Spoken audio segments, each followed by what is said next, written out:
Guantanamo Bay. I mean, the name itself, right? It just brings up, well, it brings up this whole image, doesn't it? A U.S. base, like right there in Cuba. Razor wire, that tropical sun. Loaded, yeah. But I think, jumping right into it, like right to the core of what makes this place, this detention camp, so fascinating, so troubling is that question. It was set up in January 2002, right after 9/11, President Bush. Right.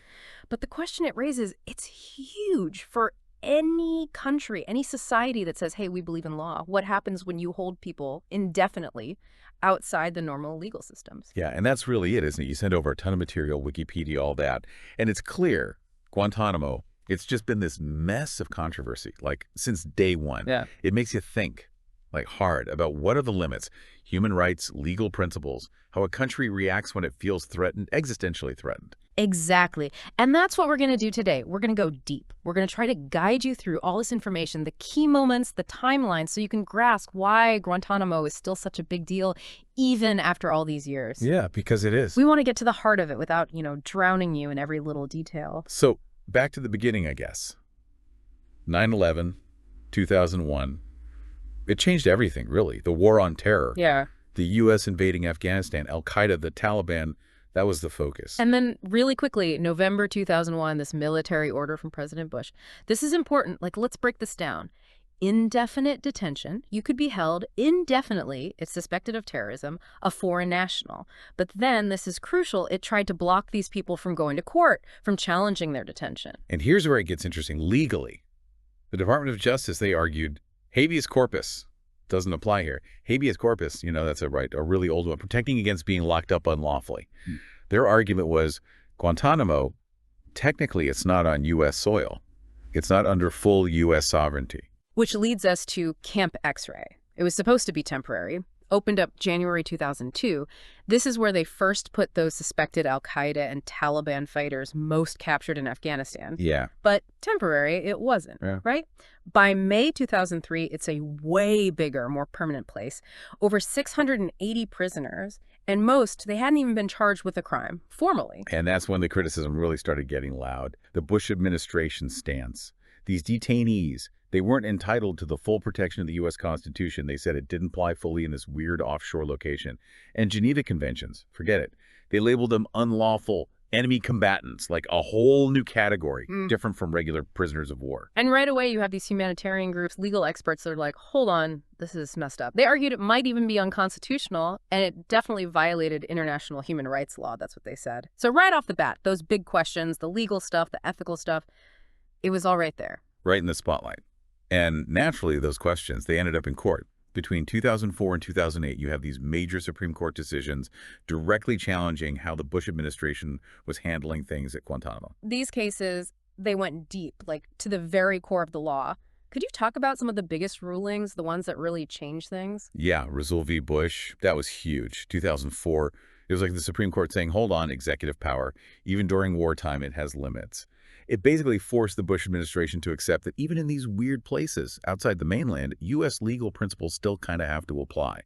Detainees at Guantanamo, they did have the right to go to U.S. courts and fight their detention.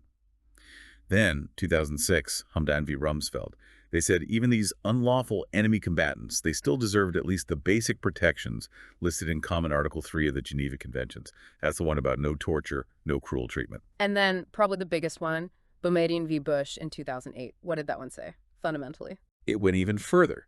They looked at the Military Commissions Act of 2006, the one they set up specifically to try these Guantanamo detainees, and they said, nope, unconstitutional. They reaffirmed that even these guys, they have the right to habeas corpus. Wow. But even with all these Supreme Court rulings, the whole idea of military tribunals, using those to try these detainees, it remained really controversial. People kept raising concerns, about were they really impartial? Were they truly separate from the executive branch? Was it actually fair, efficient? Right. So even though the court drew some lines, the situation inside Guantanamo, it was still incredibly controversial. What about the actual, the facilities themselves? How did those change over time? And the conditions the detainees lived in. The physical layout, it evolved a lot. You mentioned Camp X-Ray, the first one, temporary, that was replaced quickly in April 2002 with Camp Delta. That's the one that really became the main detention area. And even within Camp Delta, they divided it up. Camp 1 through 4, there was Camp Echo 2. That one supposedly held detainees who weren't going to be tried by the military commissions. And then there were those other places, right? More like hush-hush, not talked about as much. Yeah, Camp 7. That one was super secretive, high security. They put detainees there who had been in those CIA black sites, the secret prisons all over the world. They never officially said exactly where it was in Guantanamo, which just added to the whole mystery. It got really run down, so they finally closed it in April 2021. Moved the remaining detainees to Camp 5. And what about Camp 5 and 6? What were those for? They built those later, 2003, 2004. Supposedly, they designed them like a high-security prison in the U.S. Actually, Camp 5, they closed it for a while, used part of it as a medical facility, then they opened it back up to hold the guys from Camp 7. Camp 6, I think that's where they put the detainees who hadn't been convicted by the military commissions. The Wikipedia entry, it mentions some even less formal places, like Camp No and Penny Lane. What do we know about those? Camp No is really shadowy. Some of the guards, they described it as a black site, like outside the main area where the regular camps were. They supposedly used it mainly for interrogation. There are even allegations that the 3 detainees who officially, they say, died by suicide, they may have been interrogated at Camp No the night they died, maybe even tortured. Oh, wow. Penny Lane, that's a different story. Smaller facility, the CIA ran it 2003 to 2006, something like that.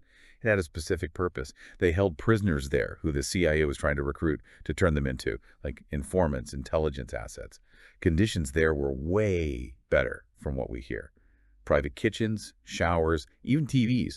People only found out about it in 2013. So you're describing this really complex system, lots of layers. And inside those facilities, the allegations, right? Abuse, torture, they've been constant from all sorts of sources. Absolutely. Human rights groups, reports from former detainees, even people within the U.S. government have admitted some things. It all points to, a serious, disturbing pattern of mistreatment. Amnesty International, back in 2005, they called Guantanamo the gulag of our times. That was a big deal. The UN, they also demanded it be shut down as early as 2006.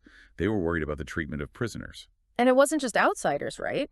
Susan J. Crawford, she was appointed by the Bush administration, high-ranking, in charge of overseeing those military trials. She actually said publicly that the U.S. had tortured one detainee, Mohammed al-Qahtani. I mean, that's pretty huge coming from someone within the system. Definitely. And there's more.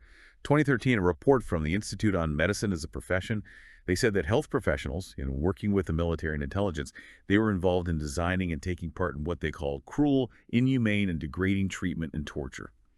They said that included ignoring basic medical ethics during interrogations and actually being involved in that force feeding of hunger strikers, which was super controversial. And the mistreatment, it wasn't just physical, it was about religion too, wasn't it? Yeah, a lot of former prisoners have said they abused their religious beliefs. They said they flushed the Quran down the toilet or deliberately damaged it, tore pages out, and wouldn't let detainees have their own copies. Wow. And the International Committee of the Red Cross, the ICRC, they're pretty respected. They monitor how prisoners are treated in conflict zones. They were allowed into Guantanamo, and they were concerned too. I bet. They said they saw humiliating acts, solitary confinement for long periods, extreme temperatures, and forcing detainees into painful positions. They said it all added up to cruel, unusual, and degrading treatment, basically torture. And even within the U.S. government, you had FBI agents who reported seeing detainees chained up in these painful positions for so long they soiled themselves, it was bad. The Wikipedia entry even mentions the Pentagon authorizing something called abusive and degrading treatment. What was that about? That was about an investigation.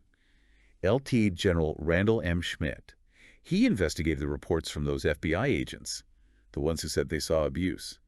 His report said, yep, Mohammed al-Qahtani, they definitely treated him that way. It was because of creative, persistent, and lengthy interrogations, they said. And this is important, Schmidt said. The Department of Defense had actually authorized those interrogation techniques. Wow. And then you have the stories from the detainees themselves. They talk about beatings, being deprived of sleep for days, being forced into painful positions for hours, having bags put over their heads, sexual humiliation, forced medical procedures like enemas and injections. It's really disturbing. There were also allegations, right, that officers from Egypt from their state security were actually at Guantanamo, taking part in torture and even training U.S. soldiers on those techniques. That's messed up. Yeah, it really makes you question the methods they were using. And it gets worse. Some of the interrogation techniques they used at Guantanamo, apparently they were based on this study, a 1957 U.S. Air Force study. And get this, it was about Chinese communist brainwashing techniques. No way. Yeah, and those techniques, their whole point was to get false confessions, to mess with people's minds. Like, think about that. The U.S. military using techniques from a study about getting people to confess to things they didn't do. It makes you wonder, can you trust any information they got from Guantanamo? The Wikipedia entry says it pretty clearly. They needed intelligence, sure, but they needed it to be accurate, and these methods, they made that impossible. Totally. And all those harsh conditions, the mistreatment, it led to other things like those hunger strikes. So many detainees went on hunger strikes, and there were all those suicide attempts, too. It's heartbreaking. Can you talk more about those? Hunger strikes, they became a big form of protest. Sometimes a lot of detainees would do it together, sometimes individuals. And the way the U.S. government responded, force feeding. Really controversial. They put feeding tubes in, often through the nose, down into the stomach. There were tons of allegations that they were doing it wrong, not using enough sedative, and that it was just like humiliating and degrading. They even tried to change what they called it. Instead of hunger strike, they'd say long-term non-religious fasting. It was pretty obvious they were trying to downplay it. And those suicide attempts, so many. It really shows how desperate some of those detainees were. Yeah, just in August 2003, there were 23 reported suicide attempts. At first, they didn't even tell the public. Then the Pentagon, they called them manipulative, self-injurious behaviors, like the detainees weren't really trying to kill themselves, just trying to get better treatment or get released. But even Guantanamo officials, they've said there were 41 documented suicide attempts by 25 different detainees. And the lawyers for the prisoners, they say the real number is probably way higher. And then there were those 3 detainees who died in June 2006. That was really controversial, right? People question what really happened. Yeah, the Pentagon said it was suicide, a coordinated suicide, 2 Saudis and a Yemeni. But a lot of people didn't believe it. Human rights groups, they wanted an independent investigation. And even the Saudi government, they were really upset. They wanted to know what happened to their citizens. There's a group, the Center for Policy and Research, they published a report, Death in Camp Delta. They went through everything, and they said the official story didn't add up. They said maybe it was negligence or even a cover-up. So who are these detainees? How many people have actually been held at Guantanamo since it opened? What were their nationalities? Since they opened it January 2002, it's estimated at least 780 people have been detained there from 48 different countries. Yeah. The biggest groups were Afghan, Saudi, Yemeni, Pakistani, and Algerian. And actually, almost 200 detainees were released by the U.S. government by mid-2004, even before they set up those combatant status review tribunals, the CSRTs. And early on, there was a big controversy about them holding minors there, right? Kids. Yeah, they estimate something like 17 to 22 of the detainees were under 18 when they were captured. A lot of international human rights groups, they said that was wrong, that it violated international law about how you treat minors. Right. Over time, they set up these administrative processes to review the detainees' cases, like the Administrative Review Boards, the ARBs. Were those effective? I mean, did they actually ensure due process? The idea was they'd review each detainee's case every year, see if there were reasons to keep holding them, release them, or transfer them somewhere else. But they got a lot of criticism, too. People said they didn't follow the rules of due process that are in the Geneva Conventions, and that they didn't really have the power to give detainees a real chance to challenge their detention. Multiple presidents have said they want to close Guantanamo, but it's been really hard politically. What were the main efforts to close it, and what got in the way? George W. Bush, he's the one who set it up, but even he eventually said he wanted to close it. During his presidency, they released or transferred around 540 detainees. That Obama came in 2009, he signed executive orders, said he wanted to close it within a year. He told his administration to find other ways to detain and prosecute people.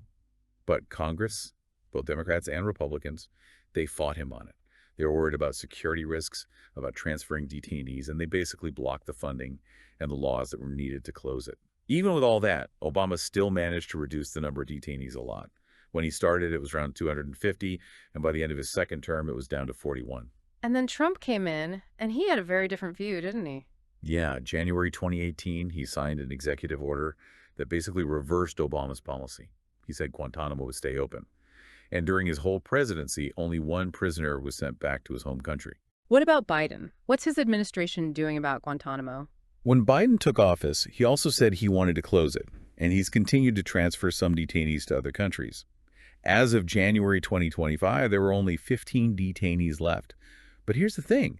The Biden administration has also spent millions of dollars on expanding and upgrading the facilities at Guantanamo. Hmm. So it's complicated. There's no clear plan to close it anytime soon. What about the detainees who have been released or transferred? What's happened to them? It really varies. Some have gone back to their home countries and done well. Sometimes their governments have programs to help them reintegrate. Saudi Arabia, for example, they have a program like that. Some have gotten refugee status or asylum in other countries. But sadly, there have also been cases where former detainees have gone back to terrorism or they've been imprisoned or persecuted in their home countries. It's a mixed bag. And then there are the so-called high-value prisoners, the ones accused of planning or being directly involved in 9/11, like Khalid Sheikh Mohammed. Where do their cases stand now? Those cases have been super complicated, lots of legal challenges within the military commission system. There's been delays because of arguments about the evidence, about the procedures, even plea deals that were made and then revoked and then reinstated. As of right now, their cases are still going on. It shows you how hard it is to get justice in this system, how slow it is. Throughout the whole Guantanamo story, there have been all these investigations, inquiries, the government and the military looking into how it operates and into all the allegations of abuse. What were some of the key things they found? Well, actually, people were raising concerns about the interrogation tactics pretty early on. 2002, agents from the Criminal Investigation Task Force, they said something wasn't right. And within the Department of Defense, you had Alberto J. Mora, the general counsel. He was against using those coercive techniques, especially after the Justice Department issued that torture memo, which was super controversial. Right. And like we talked about before, LT General Randall M. Schmidt. He investigated what the FBI agents had seen. His report said, yes, they were abusing detainees. And in 2009, the Senate Armed Services Committee, they did a big report on detainee treatment. They said it wasn't just a few bad apples. The abuse was the result of policies that came from high up, from officials who wanted aggressive interrogation techniques, who changed the definition of what was legal to make it okay, and who approved those techniques being used. And then the CSRTs themselves, the Combatant Status Review Tribunals, they also got criticized. When they declassified some of their documents, it showed they weren't using much real evidence and they weren't being transparent about where their information was coming from. And the international community has been really critical of Guantanamo, too, haven't they? Oh, yeah. Back in 2004, Cuban diplomats went to the UN. They wanted an investigation into the conditions at Guantanamo. And Martin Scheinin, he was a UN Special Rapporteur, he wrote a report that said the U.S. was violating international law by how they were running the detention facility. Then there's the whole debate about illegal enemy combatants and whether that even makes sense under the Geneva Conventions. The ICRC, the International Committee of the Red Cross, they've always said that everyone who's detained in an armed conflict, no matter what you call them, they have rights under international law. And you know what's interesting? Henry T. King Jr., he was a prosecutor at the Nuremberg trials after World War II. He said the military tribunals at Guantanamo, they violate the principles that were established at Nuremberg. Wow. He said they go against the whole point of the Geneva Conventions. And it's not just legal and political groups, right? Medical professionals have been speaking out, too. They have ethical concerns, human rights concerns. Definitely. There was this report in 2011 in a medical journal, PLS Medicine. They said that medical staff at Guantanamo might have ignored or even hidden evidence of abuse. And Physicians for Human Rights, they said that health professionals were actually helping to develop and monitor interrogations. That's a big deal ethically. Doctors are supposed to help people, not harm them. That's like the core of medical ethics. And then there's the lease agreement itself, the one that lets the U.S. have Guantanamo Bay. That's been controversial too, right? The Cuban government, ever since the revolution in 1959, they've said that the original lease agreement, the one from the early 1900s, is not valid. They say it was forced on them. But the thing is, international law about treaties, it doesn't usually apply retroactively. So even though Cuba says the agreement is invalid, it's still really complicated legally. Okay, so the U.S. government set up these military commissions to prosecute some of the detainees at Guantanamo. Can you explain how that system works and why it's been so controversial? The idea was to try people accused of terrorism and other crimes related to war. But from the beginning, it's been really problematic. People question the whole legal framework, whether certain evidence should be allowed, especially evidence that was obtained through torture. And they said the commissions weren't really independent or impartial compared to regular courts in the U.S. They called the place where the commissions are held Camp Justice. And it was mostly made up of temporary structures. And the security was super tight. Journalists and observers had a lot of restrictions. It seems like just about everything about Guantanamo Bay has been criticized by a lot of different people and organizations. That's putting it mildly. You have the European Union, the Organization of American States, human rights groups like Amnesty International and Human Rights Watch. They've all condemned how the detainees have been treated. Even people like Lord Stain. He's a prominent legal figure. He called Guantanamo a monstrous failure of justice. High-ranking judges in the UK have said that the US and UK have completely different definitions of what torture is, especially in the context of Guantanamo. And the UN Working Group on Arbitrary Detention, they've said that all the detainees should either be given a fair trial or released immediately. Wow. And then you have European leaders, Angela Merkel, Peter Hain, Tony Blair. They've all criticized Guantanamo. It's not just Western leaders. There's been criticism from the Arab world, too. Lord Goldsmith, he used to be the Attorney General for England and Wales. He said that Guantanamo has damaged America's reputation, its commitment to freedom and justice. The UN Committee Against Torture has condemned it multiple times and said it should be closed, and the European Parliament voted for the same thing. When Amnesty International called Guantanamo the gulag of our times, that caused a lot of debate, didn't it? It did. Some human rights activists agreed with them. They said it was a powerful way to show how bad the human rights situation was at Guantanamo. But others, including people who had actually been prisoners in the Soviet gulags, they said it was wrong to compare the two. They said the gulags were on a much bigger scale, and they were about forced labor and political repression, not just detention. It's interesting, even some people who worked at Guantanamo ended up criticizing it and even resigning in protest. Yeah, Morris Mo Davis, he was the chief prosecutor for the military commissions. He quit because they wanted to use evidence that had been obtained through waterboarding, which he considered to be torture. He said that kind of evidence shouldn't be allowed.